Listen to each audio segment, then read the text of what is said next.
नमस्कार दोस्तों। मुझे उम्मीद है आप अच्छे होंगे दोस्तों। सबसे पहले तो आपका बहुत बहुत स्वागत मेरे इस YouTube चैनल पर। दोस्तों, चैनल को सब्सक्राइब करना ना भूलें और बेल आइकन अवश्य दबाएं। और मेरी वीडियोस अगर आपको पसंद आती हैं तो आप उन्हें लाइक कीजिए, कमेंट कीजिए, शेयर कीजिए। तो दोस्तों, आज मैं क्या लाई हूँ आपके लिए? आज मैं लाई हूँ आपके लिए एक नई पुस्तक जिसकी मैं समीक्षा करूंगी, और यह है एक बाल कविता संग्रह है। और इसका नाम क्या है दोस्तों? इसका नाम है बंदर ने जब खाई मिठाई। और इसके रचयिता हैं डॉक्टर मेजर शक्ति राज। तो यह एक बाल काव्य है और मैं थोड़ा सा परिचय देना चाहूँगी डॉक्टर साहब के बारे में, और उससे पहले पुस्तक के बारे में। पेपर बैक में है और 2021 में प्रकाशित हुई है। GS पब्लिशर डिस्ट्रीब्यूटर दिल्ली से प्रकाशित हुई है। मूल्य मात्र 150 रुपये और पृष्ठ 52। थोड़ा सा परिचय मेजर साहब के बारे में। मेजर साहब नीमली चरखी दादरी में जन्मे, सिरसा निवासी, स्वतंत्र लेखन हिंदी, पंजाबी, अंग्रेजी इन तीनों में करते हैं। अध्यक्ष भारतीय विचार मंच, पूर्व मेजर रहे हैं। इनके 20 पुस्तकें प्रकाशित हो चुकी हैं, ढेर सारे सम्मान मिल चुके हैं इन्हें। तो ये था इनका परिचय। और अब मैं थोड़ा सा भूमिका बताऊंगी कि इस पुस्तक की भूमिका किसने लिखी।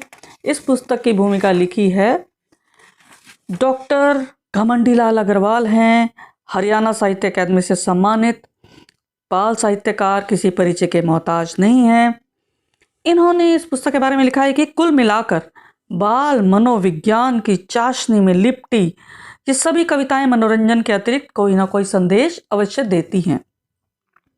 कविताओं की भाषा सरस, बोधगम्य एवं ग्राह्य है।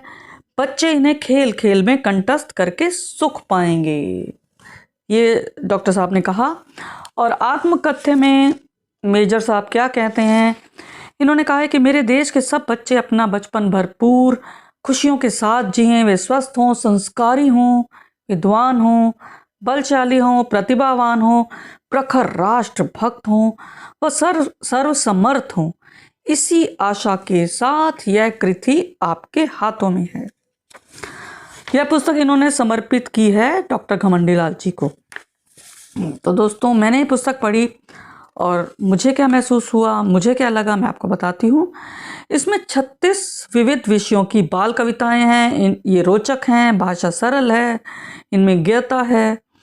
और इनके रेखा चित्र बनाए अभिषेक सिंह और आकाश सिंह ने। मुझे इसके अंदर एक कमी लगी कि इसमें अनुक्रम नहीं है। पुस्तक में अनुक्रम होना चाहिए था। और अब मैं बात करती हूँ उन कविताओं के बारे में। एक कविता है प्यारे भगवन, बहुत प्यारी कविता है, मैं सुनाऊंगी आपको। बच्चे बहुत भोले होते हैं, वो खेलने के लिए उन्हें साथी भी चाहिए। और उसके अलावा इसमें कविताएं हैं फूलों के बारे में, फलों के बारे में, मसालों के बारे में, सब्जियों मिठाई के बारे में। और खेल खेल में गा गा कर बच्चे सीख जाएंगे। क्या सीखेंगे? इन सब के गुण, रंग, नाम। बच्चे बड़े आराम से उनको कंठस्थ हो जाएंगे कि फूल का रंग क्या है, उनके क्या नाम हैं। तो बहुत मतलब एक तरह से ये एक पाठ्यक्रम का एक हिस्सा है ये कविताएं। और सबसे बड़ी बात है, इनमें रिश्तों नातों के बारे में बात की है, जल के बारे में बात की है, सफाई की महत्ता समझाई है, पशु पक्षियों से जुड़ी कविताएं हैं। जैसा कि नाम है, बंदर के बारे में है। बंदर, मोर, बिल्ली, चिड़िया, मौसम, सभी विषय हैं इसमें। ये जो कविताएं हैं, ये जो छोटे बच्चे हैं उन्हें बहुत भाएंगी, क्योंकि इनके विषय उन बच्चों के अनुरूप हैं। भारी भरकम कविताएं नहीं हैं इनमें, अच्छी बात है ये। सबसे बड़ी बात, हर कविता कोई ना कोई संदेश देती है जो बच्चे के व्यक्तित्व को निखारने के लिए और बच्चे के मानसिक उन्नति के लिए बहुत ही समर्थ हैं ये कविताएं। तो दोस्तों, अब मैं पढ़ूंगी 3 कविताएं। प्रथम कविता देखिए, प्यारे भगवन। भोजन, कपड़ा और मकान, पुस्तक, मित्र, खेल मैदान, यही जरूरत का सामान, इतना दे देना भगवान। देखिए कितना छोटी चीज मांगते हैं प्रभु से। थोड़ा लाड प्यार भी देना, कभी कभी उपहार भी देना। आगे देखिए बच्चे, कभी मोबाइल भी दे देना। उन्होंने ये नहीं लिखा कि महंगा मोबाइल देना, क्योंकि मोबाइल ज़रूरत है। कभी मोबाइल भी दे देना, मुझ संग कभी खेल भी लेना, देना अच्छी सेहत ज्ञान, बढ़ा सकें भारत की शान।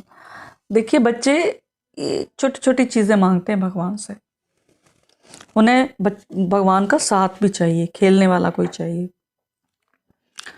और अब मैं कविता पढ़ूंगी, बंदर ने जब खाई मिठाई। शीर्षक कविता है ये कि बंदर एक दिन घर घुस आया, उसने काफी शोर मचाया।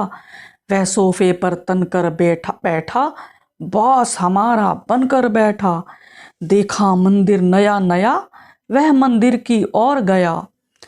श्री हनुमत की ओर लखाया, फिर तन पर सिंदूर लगाया। वह मस्ती में लगा नाचने, इधर उधर फिर लगा झांकने। ढूंढ रहा था कहीं मिठाई, ढूंढ रहा था कहीं मिठाई, उसे वहां पर नजर न आई। जल्द रसोई में वह गया, फ्रिज की तरफ हाथ बढ़ाया। उसमें थी खोए की बर्फी, बहुत दिनों से थी वहां रखी। लेकिन बंदर उसे खा गया, तनिक फर्श पर भी गिरा गया। फिर वह बंदर वहीं सो गया, फिर वह बंदर वहीं सो गया। शायद वह बेहोश हो गया। मेरे पापा जी घबराए, पशु डॉक्टर जी बुलवाए। नब्ज टटोली जब बंदर की, समझा वैद्य बात अंदर की। इसने बासी खोया खाया, इसको रास वह नहीं आया। जो नित ताज़ा खाना खाए, पेट दर्द उसको न सताए, पेट दर्द उसको न सताए। तो देखा आपने दोस्तों कि ये छोटी सी पंक्तियों में, कुछ ही पंक्तियों में ये बच्चों को संदेश भी दिया है कि ताज़ा खाना खाना चाहिए, बासी खाना खाने से तो बंदर भी बीमार हो जाते हैं। तो इसलिए बासी खाना पशु पक्षियों को नहीं डालना चाहिए। और ये आखिरी कविता ये भी है, बंदरों का गुस्सा।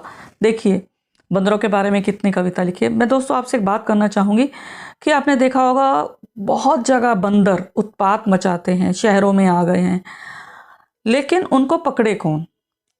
उनके घर हमने छीन लिए। तो ये सरकार की ये ड्यूटी है, उनका कर्तव्य है प्रशासन का कि इन बंदरों को पकड़कर उन्हें जंगल में छोड़ दिया जाए।